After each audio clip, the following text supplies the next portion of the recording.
I took my first step into the credit card game sometime in 2013. Now that it's in 2023, it's been a good decade of time that's gone by, and let me tell you, I've seen a lot of change. And that change, of course, has been both good and bad. For instance, back in the older days, we had, of course, fewer card products on the market, but there were way fewer rules that you had to remember to comply with to get those bonuses and awesome benefits. Nowadays, we have more cards than ever at our disposal with record high bonuses, but there are way more rules to be able to get approved. That said, this video is all about the 6 major trends that I've been seeing more recently that definitely need to die, at least in my opinion, because they end up frustrating me and many other people way more often than they make people smile. So let's talk about them, and hopefully along the way here you'll be able to pick up some nuggets of information that may help you better determine which cards may be a better fit for you compared to those that are not. The first trend that needs to die is the coupon book style of credits. For those of you who have already been in the credit card rewards game, you know exactly what I'm talking about. For those of you who are new to this, let me give you a great example using the American Express Platinum card. This card comes with a $200 hotel credit, a $240 digital entertainment credit, a $155 Walmart Plus credit, a $200 Uber cash benefit, a $200 airline fee credit, up to $100 in statement credits with Saks Fifth Avenue, another $300 toward Equinox, and $189 for Clear. And that was only 8. This card has even more credits and benefits that make the list even longer. And then turning our attention to the Chase Sapphire Reserve card, although there are fewer of these to manage, there are still some ones with Lyft, Peloton, DoorDash, and Instacart. And it's not just these super premium credit cards with the annual fees in the hundreds of dollars. Even some more of the mid-tier and lower tier credit card products are now starting to get some of these types of credits. For instance, here with the Amex Blue Cash Preferred card, it now has an $84 Disney bundled credit and another $120 to put towards an Equinox Plus membership. So is there real value to be had with these credits? Yes, absolutely, but only for the right types of people. You've got to look at your lifestyle and ask yourself, do I already spend money at Walmart or with Peloton or with DoorDash and so on and so forth? If you do, then paying the annual fee up front on these types of cards each year can make sense because you pay, for example, $95 or $695, and then over the course of the next 12 months, you put those purchases that correspond with these merchants on your card, and then you earn back the credits over time. However, because so many of these types of credits are now merchant specific, if you don't spend directly with Lyft for your rideshare, for example, then the Lyft benefit on the CSR card has no value to you. How I would love to see much broader general travel credits, or perhaps general restaurant or dining credits, even general fitness types of credits to be used at any gym or any restaurant or any travel provider that you like. The second trend that needs to die is inconsistent point values. And as much credit as I do give to American Express for being transparent about this and having this all on their website, it's still absolutely mind-boggling. Check this out. This is their point value calculator showing you how much 10,000 points are worth when redeemed in different types of ways. So starting here on the left-hand side first, we have pay with points at checkout. Basically an integration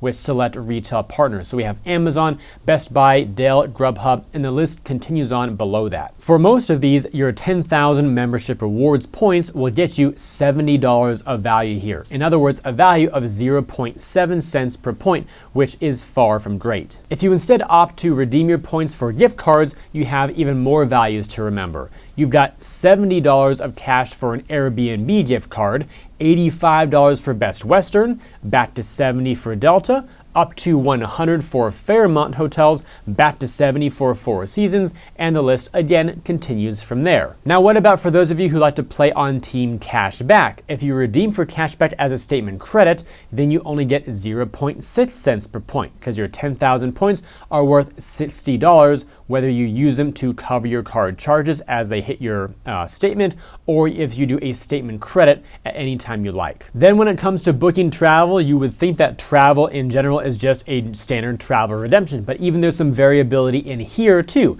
The flights are the best value at 1 cent per point, so $100 for 10,000 points, or just $70 when you do the prepaid hotels, prepaid rental cars, or even cruises. We'll skip over transfer points because by default that should be variable. When you take your Amex points and then transfer them over to another partner program, that other program will have their own set value. So that one makes sense. And then lastly, go shopping. Your 10,000 points are now back down to being worth just $50. So we got everything from 50 to 70, 85, 100, and then crazy more variability on top of that. American Express is not the only program with this much variability, but it is definitely one of the strongest offenders of this. I, for one, am a huge proponent of just one standard base value across the board. For instance, 1 cent per point makes a lot of sense, and then perhaps one additional layer of an extra boost for select type of redemptions. For instance, if you have a travel-based credit card, give your customers a 25% boost in value for those types. If you got a cashback card, perhaps you have certain department stores giving you that 25% boost as well.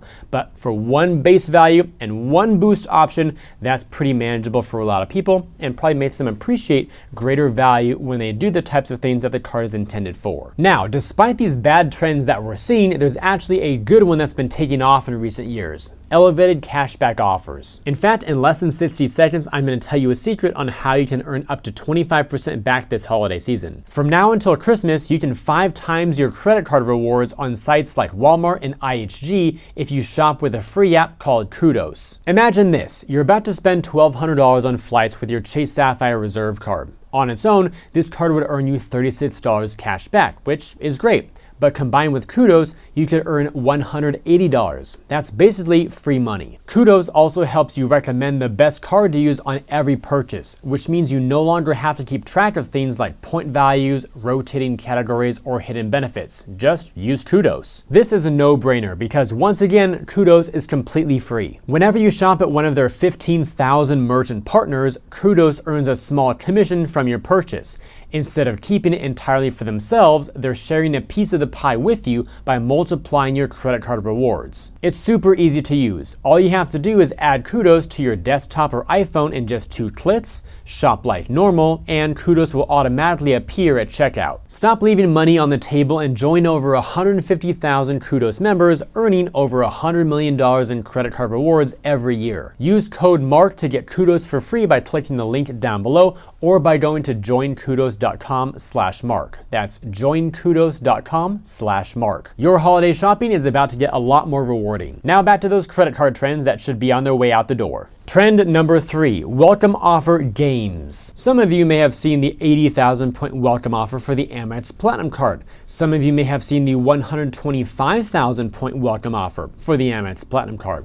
And some of you may have seen the 150,000 offer for the Amex Platinum card. All 3 of these offers have the exact same requirements, and the craziest part of all this is I found these offers online on the exact same day from the exact same device on my same home Wi-Fi network. The only difference here is that I tried different web browsers, some standard windows versus incognito or private windows, and I also tried my VPN as well to kind of throw my location somewhere else.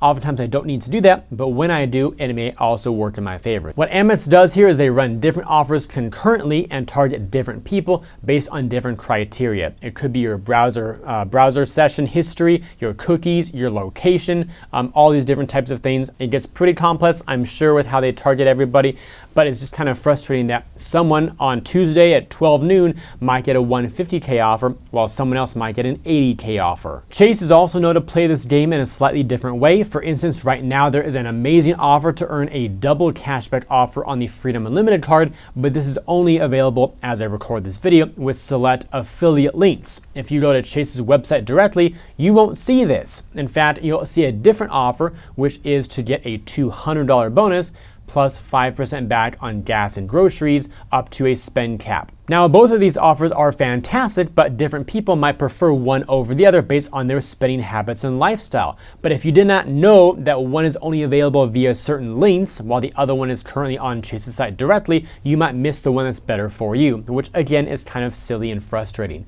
I'd rather see both offers available on the site or across all links, That way people can have a choice of which one is best for them. Fortunately, channels like this one help keep you informed, so hit the subscribe button if you want more alerts about cool videos like this one. The fourth nasty trend is overly complicated welcome offer rules. Here we've got a small subset of rules from just 2 issuers, and they are as follows. You may have heard of the Amex lifetime rule, family rule, 1-5 rule, 290 rule, or perhaps the Chase 524 rule, or 230 rule, 130 guideline, 24-month rule, or 48-month rule. Yes, in order to win big in this credit card game, you actually have to keep track of which cards you've had over the past 48 months. That's 4 years here of history, so it's very important to keep track of when you open cards, when you've closed cards, even when you've product changed cards. If you haven't been doing so already, I recommend you do so in a little Word document, perhaps a spreadsheet, just for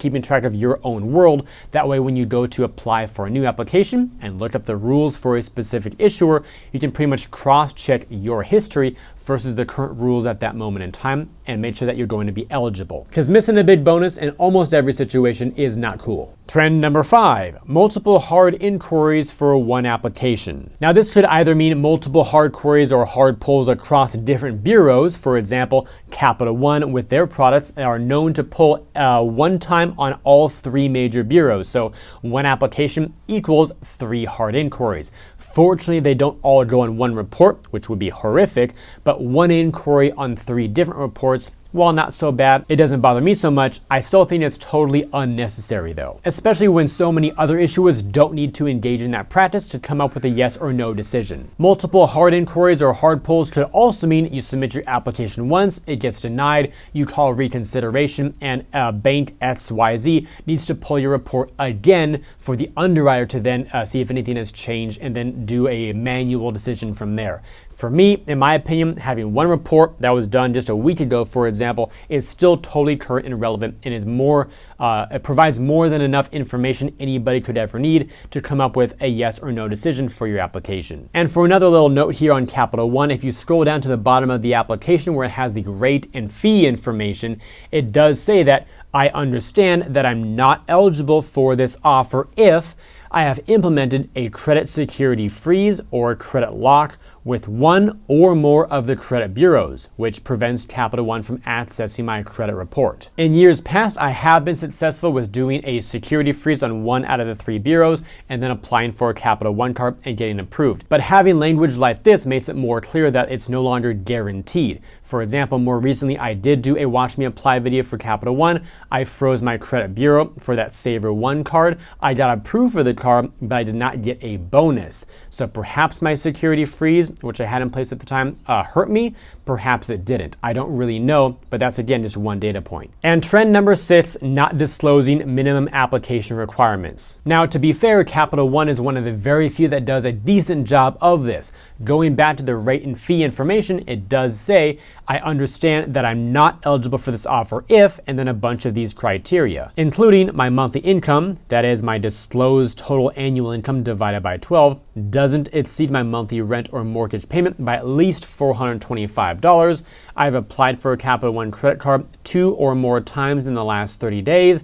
I have received a new card member bonus for this product in the past 48 months, so on and so forth. I genuinely do like to see things like this, as specific as they possibly can be, even mentioning a little bit to do with the income figure there as well. But so few issuers do anything that resembles what Capital One has done, and none of the major credit issuers that I'm aware of give a hard credit score floor. For example, your score must be a 650 or higher in order to be considered for approval. Now, credit decisions go well beyond just your score, so that's why if you have someone with a 745 versus a 682, they still both may get approved. But I would strongly believe that most issuers still have a minimum score that they're willing to entertain when it comes to giving a green light or a red light. I'd also argue that most major issuers would like to have more customers coming into their products versus one of their competitors. So the more clear and upfront they can make their requirements to pretty much attract the right types of people that they want in their portfolio, probably the better, at least I would think. It would sure give us way fewer headaches on the consumer side for sure. And with all that said, those are my top 6 trends that I really really want to see die at some point in the future because they can be so frustrating with this game that is pretty much becoming